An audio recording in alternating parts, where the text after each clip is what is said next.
اعوذ باللہ من الشیطان الرجیم، بسم اللہ الرحمن الرحیم۔ ہم مسلمان ہیں اور ہمارا ایمان قرآن پاک اور کلمہ طیبہ پر ہے جو حق ہے، سچ ہے۔ اور آج میں آپ کو ایسا واقعہ بتانے والی ہوں جو جادو کا ایسا توڑ، ایسی آیتیں جس کو پڑھنے سے ایسا سخت عمل کا توڑ ہو جاتا ہے اور کیا سے کیا ہو جاتا ہے۔ انشاءاللہ ہمارا ایمان بھی مضبوط ہوگا اور ہمارا ایمان بھی تازہ ہو جائے گا۔ تو آپ نے لازمی اس واقعے کو مکمل طور پر ضرور سننا ہے۔ اللہ تعالیٰ کی کلام برحق ہے اور سچ ہے، اور ہم جب اسے دل و جان کے ساتھ پکارتے ہیں تو وہ بے شک کرم کرنے والا ہے، رب کریم ہے اور کرم کر دیتا ہے اور ہماری مشکلات آسان ہو جاتی ہے۔ ایک صاحب کا واقعہ کچھ اس طرح ہے۔ ایک صاحب اور ان کی بیوی پر کسی جادوگر نے انتہائی سخت جادو کا وار کیا۔ یہ جادوگر اس جادو پر باقاعدہ پہرا بھی دیا کرتا اور کسی عامل کو اس کا توڑ نہ کرنے دیتا۔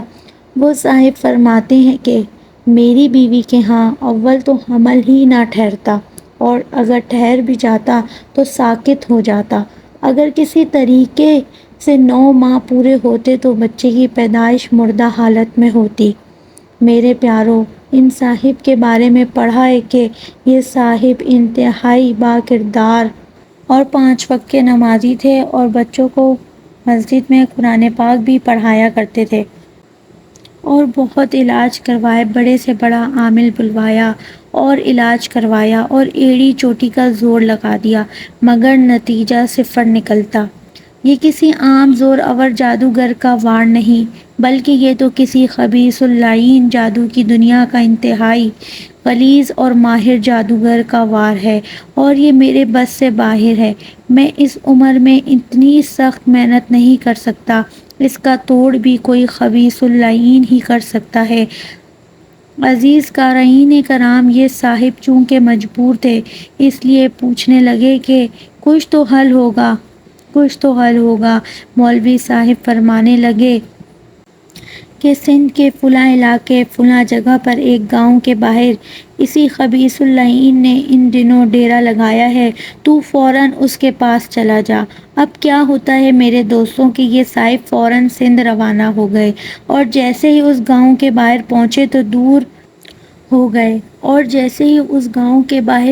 تو دور سے ایک آگ کا دہکتا لاؤ لگا ہوا دکھائی دیا۔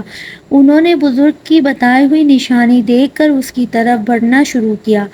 دور سے دیکھتے ہی کہ ایک آدمی آگ کے پاس بیٹھا ہوا ہے اور ارد گرد اس کے ماننے والوں کا جھمکٹا ہے۔ ابھی ایک ایکڑ دور تھے کہ وہ شخص اچھل کر کھڑا ہو گیا اور زور زور سے چلانے لگا کہ وہ دیکھو آ گیا جادو کا ڈسا، وہ آ گیا قرآن پڑھانے والا۔ یہ اس کے پاس پہنچے اور اپنا مقصد بتایا۔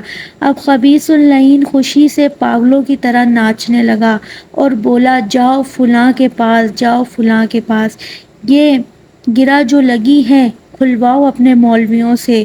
غرض اس نے مولوی صاحبان کے ساتھ ساتھ ان صاحب کو بھی برا بھلا کہا اور بڑے بڑے خدائی کے دعوے بھی کیے اور جادو توڑنے سے انکار کر دیا۔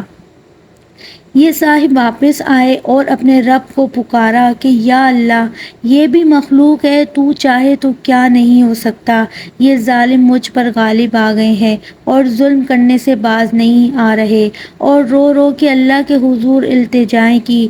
دفعتاً دل میں القاء ہوا کہ جادو کا توڑ تو آقا صلی اللہ علیہ وسلم نے معوذتین سے کیا تھا، اور جادو بھی انتہائی سخت بلکہ آخری درجے کا تھا۔ جب آقا صلی اللہ علیہ وسلم نے معوذتین سے یہ جادو توڑا تو میں بھی معوذتین ہی پڑھتا ہوں۔ اب انہوں نے اللہ کا نام لیا اور اسی راہ سے باوضو ہو کر مسجد میں جا کر معوذتین اس جادو کی توڑ کی نیت سے پڑھنی شروع کی۔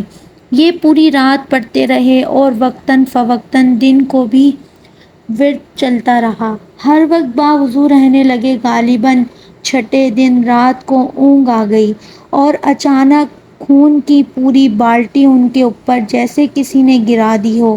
یہ بہت پریشان ہوئے، اٹھے، مسجد کے ساتھ ہی کنواں تھا، وہاں نہائے دھوئے اور کپڑے بھی پاک کیے۔ مسجد دھوئی، اب سوچا بیوی کے پاس بھی خبر لوں۔ گھر پہنچے تو وہاں بھی یہی حال تھا اور بیوی انتہائی پریشان تھی۔ بیوی کو دلاسا دیا اور فرمانے لگے کہ بھلی مانس اب کچھ ہلچل ہو گئی ہے، انشاءاللہ اب کام بن جائے گا۔ ایک نئے ولولے سے اسی رات سے بھی دوبارہ مسجد میں عمل شروع کر دیا۔ 9ویں دن پھر وہی ہوا، اونگ آئی اور دونوں میاں بیوی پر خون کی بالٹی گرا دی گئی۔ انہوں نے ہمت نہ ہاری اور پڑھنا جاری رکھا۔ 13ویں دن صبح کے وقت وہی سندھ والا خبیث اللعین مسجد میں داخل ہوا اور آتے ہی پیروں میں گر کے معافیاں مانگنے لگا۔ ان صاحب نے اسے بولا کہ تو مجھ سے کیوں معافیاں مانگ رہا ہے؟ کہنے لگا کہ اللہ کے واسطے مجھے معاف کر دیجئے، پھر بتاؤں گا۔ انہوں نے معاف کر دیا اور وجہ بھی پوچھی۔ کہنے لگا کہ آپ میاں بیوی پر جادو میں نے کیا تھا، جب آپ مسجد میں عمل کرنے بیٹھے تو میں بھی آپ کے مقابلے پر بیٹھ گیا اور روزانہ میرا کیا ہوا، جادو مجھ پر ہی الٹا چلنے لگا اور میرے موکل میرے دشمن ہو گئے۔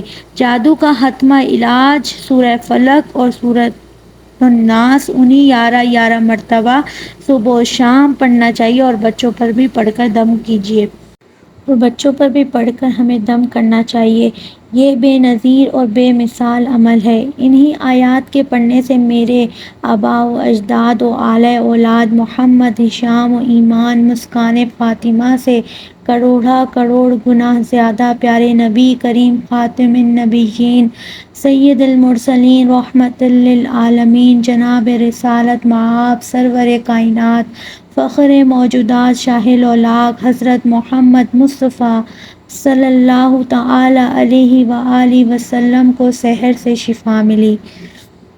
سبحان اللہ۔ ایسے ہی اچھے اور دلچسپ واقعات سننے کے لیے میرے چینل کو سبسکرائب کر لیں تاکہ میری کوئی بھی آنے والی ویڈیو آپ تک پہنچ سکے۔ جزاکم اللہ خیراً کثیراً۔